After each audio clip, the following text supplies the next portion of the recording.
Hello, this is Kat, and I'm making a video on the subject of silence in relation to how much is it appropriate to share if you're in the YouTube community and you make videos, or perhaps if you are someone who is talking about your own path to another person in person. Like, what is appropriate? Where is the line between what should be public and what should be private? And how is it that you feel you keep something sacred that is important to you? Do you feel like something like a personal journal or a book of shadows is something that is appropriate for other people in the general internet community or just in your general life to be able to see?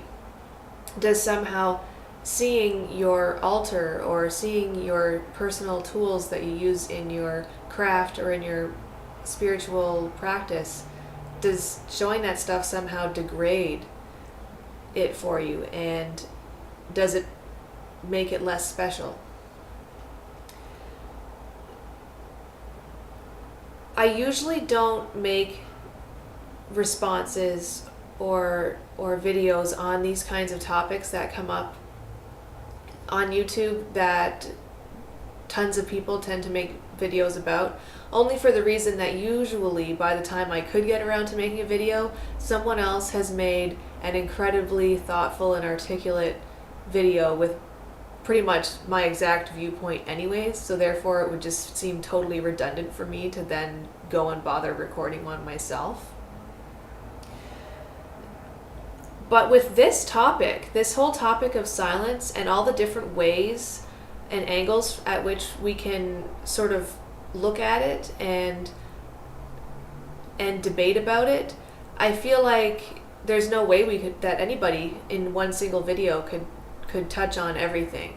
And there's a couple of points that I haven't really heard anybody else specifically get into that I do feel like I want to add into the discussion.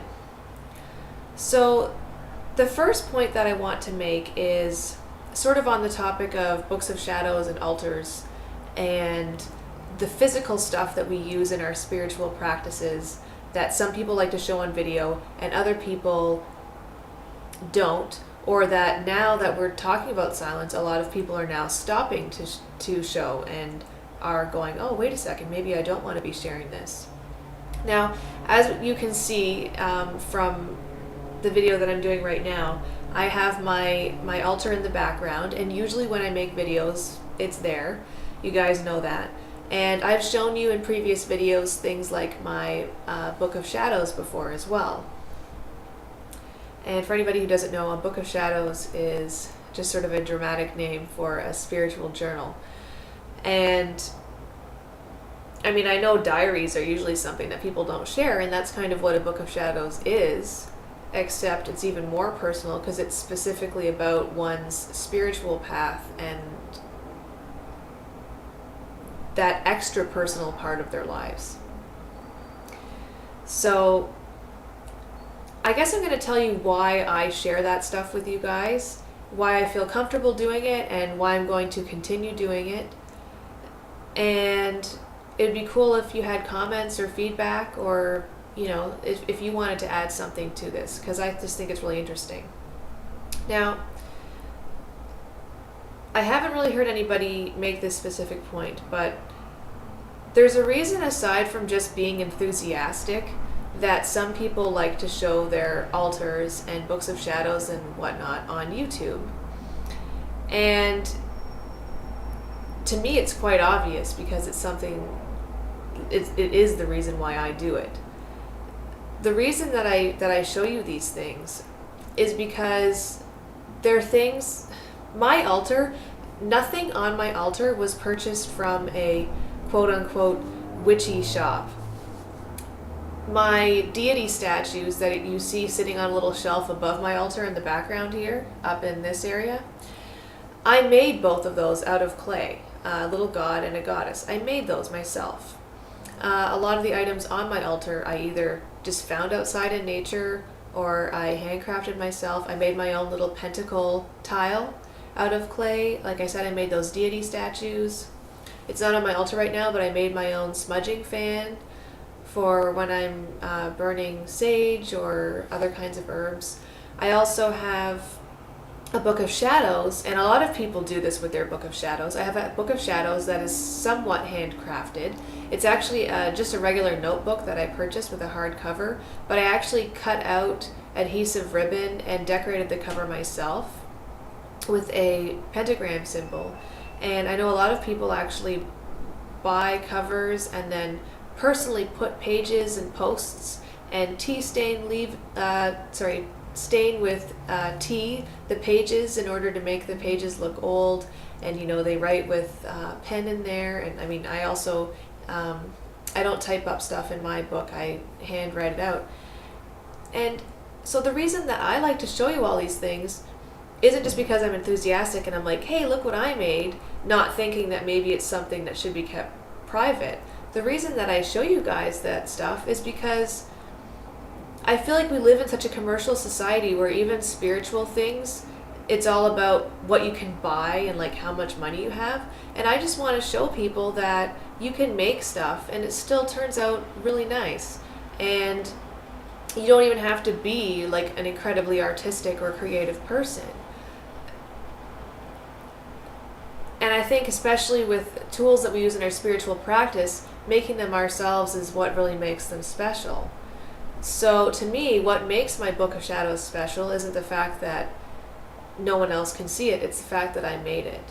And if the fact that I made it and have showed it in a video perhaps inspires someone else to get up the confidence or the desire to actually put their own energy and their own personality into handcrafting something that they're going to write in and use every day, possibly for the rest of their lives, is really cool to me. And that is just really meaningful to me on a very deep level.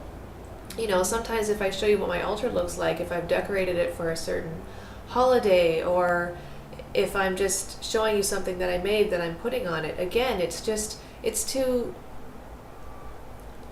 get away from that whole commercial side of things. It's not about what I bought, it's about a part of me that I've put into a physical object that is now a symbol of my beliefs and what actually motivates me in this world to be the best person that I can be. So I don't really feel a need to keep silent on that level. I don't feel that it's inappropriate or that it's something that only unwise beginners do, to actually show altars and tools and things like that. I don't have any problem, and my altar is sacred to me because of the meaning that is imbued in all of the items that are on it. And the fact that you guys can see those things does not take that away from me at all, and it never possibly could. So I'm not going to keep silent on showing you things that are part of my path, if they're like physical items. Now, the other thing is, and I really appreciate that Joanna DeVoe in the video that she made on this topic sort of touched on this briefly, because it's a point that I hear people offhandedly making without even realizing it, and she counteracted it, which I really am happy about. Some people make it seem like those of us that are on YouTube that talk a lot about our paths or talk a lot about, what we're doing, like maybe spells that we want to do or have done, or like I said, showing items that we have, just in general being open and sharing. Some people make it seem like that is somehow like a beginner thing, and that people who are advanced don't do that. Like, a true advanced witch is silent and just listens and doesn't feel the need to talk and blah blah blah. And it's kind of like this really ridiculous stereotype of this sage-like person who, barely says a word, but when they do speak, it's like oceans of wisdom kind of a thing. And I'm sorry, but, and I do appreciate people who are like that. Like, I have people in my life who are like that, who are very quiet, and it's true. Quiet waters run deep. If you ever heard that expression or a variation of it, it often is true that that there can be a lot of meaningfulness in the silence. And I definitely agree that it's just as important for those of us who are out here making videos to also listen. I make one video out of like 2 weeks kind of a thing. Like, I'll just take a day sometimes when I'm off and make like 4 or 5 videos. But like 98% of the time that I spend on YouTube, I spend watching videos, not making them. I am far more interested in listening to what other people have to say than in just getting my own point across. You know, I don't sit here listening to other people just so that I can think of what I'm going to say back. I sit here listening to learn, to take in, to experience, to understand what I'm thinking through hearing what someone else is going through. Some of my favorite videos here on YouTube that I just sometimes get worried with this whole silence topic that's going around might disappear. Some of my favorite videos on YouTube are where people are talking about the gods and goddesses in their lives.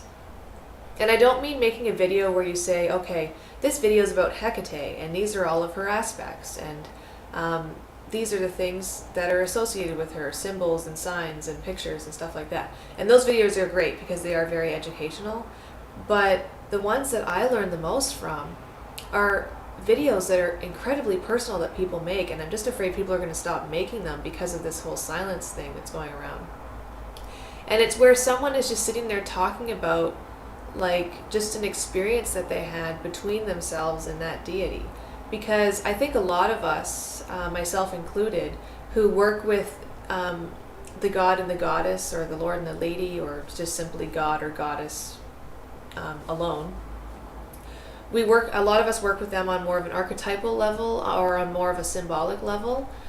But a lot of us are open to the idea of actually working with them more personally, like a specific aspect of the divine, like Hecate or Apollo or Hera, you know, like actually working with a specific deity.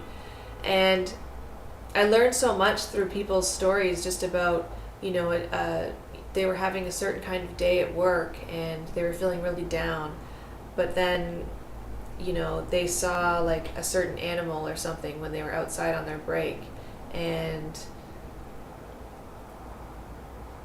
that animal is like a symbol of their patron god or something, and just seeing that animal crossing their path sort of gave them hope or motivation to, you know, feel optimistic about what was going on in their lives. You know, they took it as a sign or whatever. Or sometimes they'll feel inspired by, like, they'll literally feel the presence of that deity like shining down on them, like an actual physical feeling of warmth.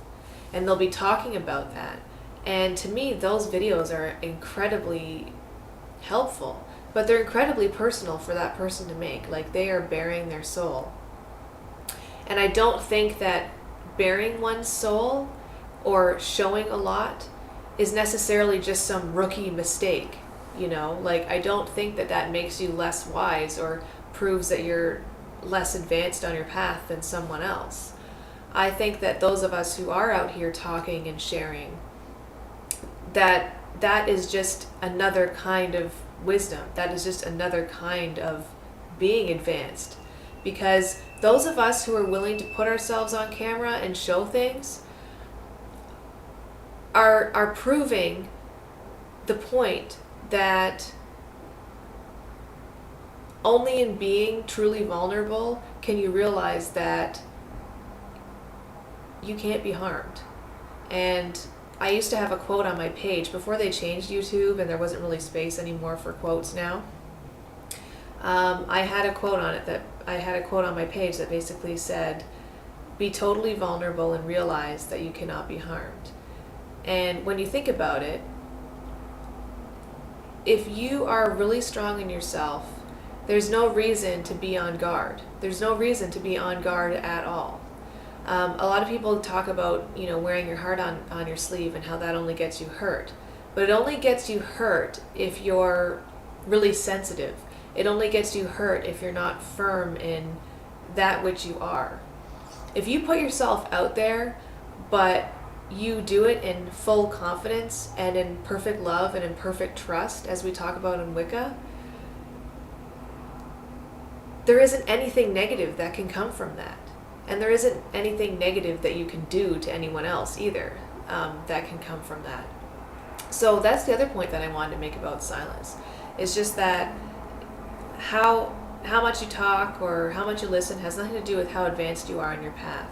I think it's the reason, if you do a lot of sharing on YouTube of your tools and your craft and your spells and things like that, I think it's the reason why you're doing it that could either be positive or negative or helpful or harmful. But I don't think it is in the fact that you're doing it. It's just the motivation as to why.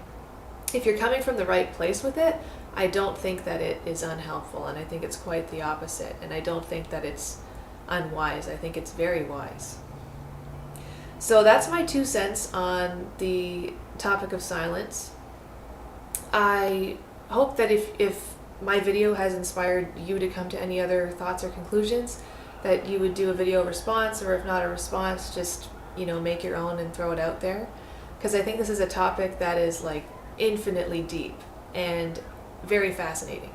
So I'm wishing you all a happy, magical day. Bye.